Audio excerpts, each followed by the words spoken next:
Hoş bulduk. Честито да ви е кръстници, стягайте се ме, да ви кажа. Стегнати сме. Абе, да сте живи здрави. Мерси, мерси.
Oradan geliyorsun.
Добър вечер на всички гости.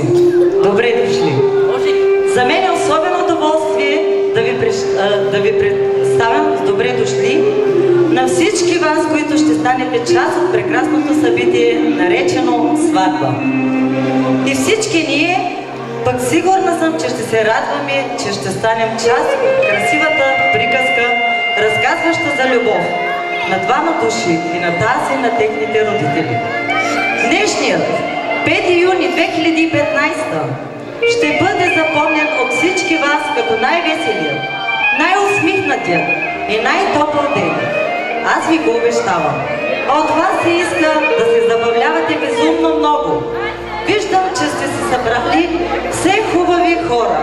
Виждам усмивките и усещам прекрасната емоция, която носите в сърцата си. Сега ще ви помоля да посрещате с най-бурни аплодисменти главните герои в днешният уют. А това са именно, след малко ще ви ги представя, майката на Алдин, госпожа Амине Хасанова, моля да заповяда.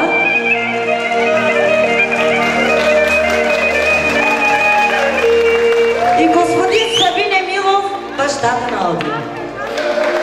Моля да заповядат.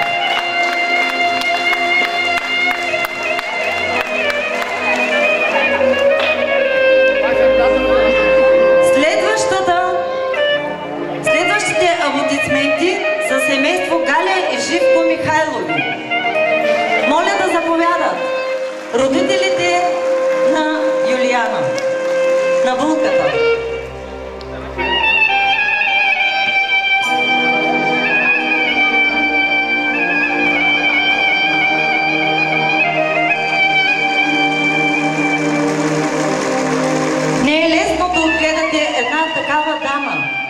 И не е лесно да се дава, но в край на краща е в добре ръце. За тази цел посрещаме кумовете. Семейство Маринови. Къде са кумовете?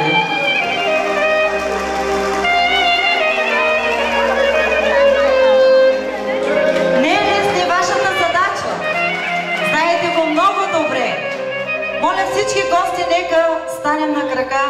Искам младоженците да усещат вашата емоция, да усетят вашата радост за тяхното щастие. С най-бурните аплодисменти, с най-силните викове искам да посрещнем младоженците.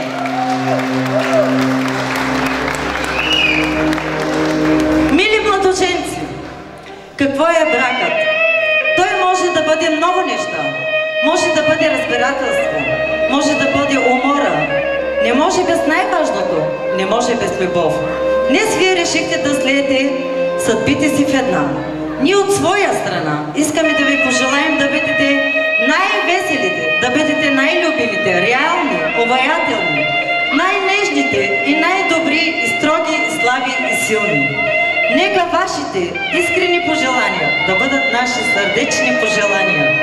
Пазете винаги вярата, надеждата и нейното величие, любовта. Казва, че на късмет, ако този ден минеш под венец, хванете се вече за ръчица пред целия този народ. Пожелаваме ви щастие, безброй дечица и здраве, цял живот. А сега е ред по един стар български обичай свекървата да захрани младото семейство. Сладката пита, която с нощи тя е месила и е вложила толкова много любов не само към сина си, но и към снаха си. Нека пътят ви да бъде сладък като питката, така да бъде сладка любовта на семейството. Нека щастието ви да е вечно всеполъчно и заливащо.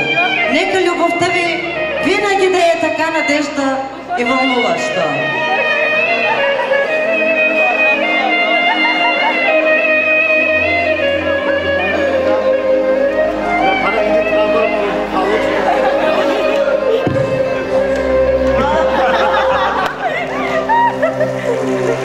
А сега да поднесем погачата на майката. На булката, разбира се. Галю, хляб и сол с пожелание така, както не можем на трапезата без сол, така и вие двамата да не можете един без друг. Аплодисменти за тъщата. Аплодисменти за тъщата.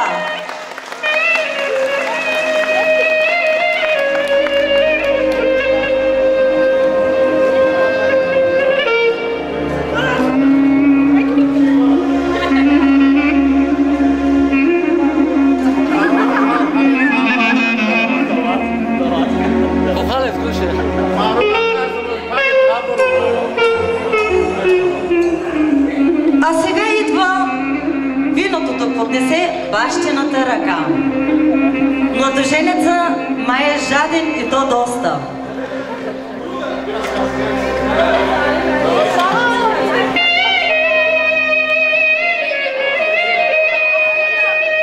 Куме, заеми позиция да видим как е виното. Куме, готов ли си? Добре.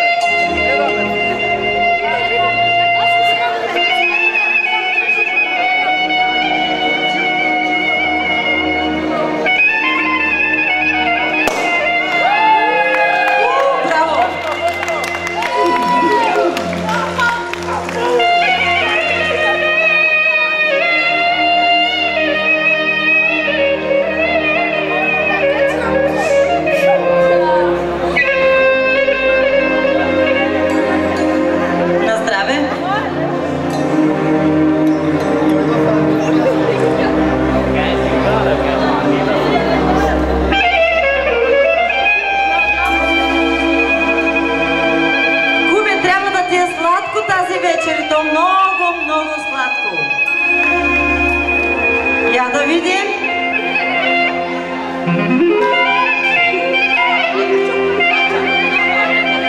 Чакай да помида по помицата. Как беше виното? Горчиво. Тогава дайте да посладим виното на момицата. Покажете как се посладява, младоженци. Горчиво! Горчиво! Да попитаме и кума. Куме, как беше виното? Горчиво. Я да покажем и на кума как беше. Покажете му. Горчиво каза кума. Горчиво каза кума. Ами тогава, куме, покажи как се подслажда. Браво, куме. Още един път, куме. Покажи как се подслажда. Кума трябва да покаже. Горчиво! Мило семейство, пожелаваме ви много любов, здраве, щастие и дълги години напред. Да вдигнем на здравето с искрени усмивки и радост в душите. Желая ви звънът на чашите с вино и блясъкът в очите ви да стъпват през целият живот. На здраве и горчиво, на добър път от семейният живот. Сега да видим питата да разчупваме. Младоженци, моля, заповядайте. По стар обичай ще видим кой ще командва в младо семейство. Който отчупи по-голямата част от питката, той ще командва. Айде на 3. 1, 2, 3! Май са равни частите. Браво! Младожените. Сега младоженецът има 3 желания. Младоженецът има 3 желания към булката. Да чуем първото желание на младоженеца.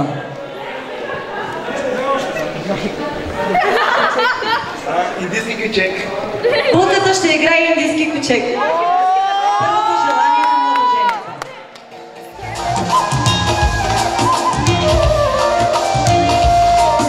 Аплодисменти за булката!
Какво ти е желанието?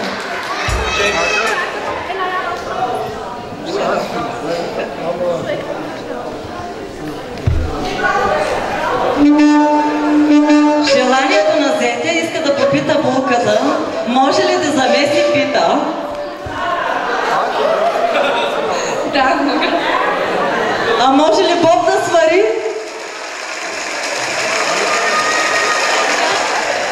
Зетко, има да се мъчиш. А сега да видим желанието на булката. Може и тя да има някакви желания.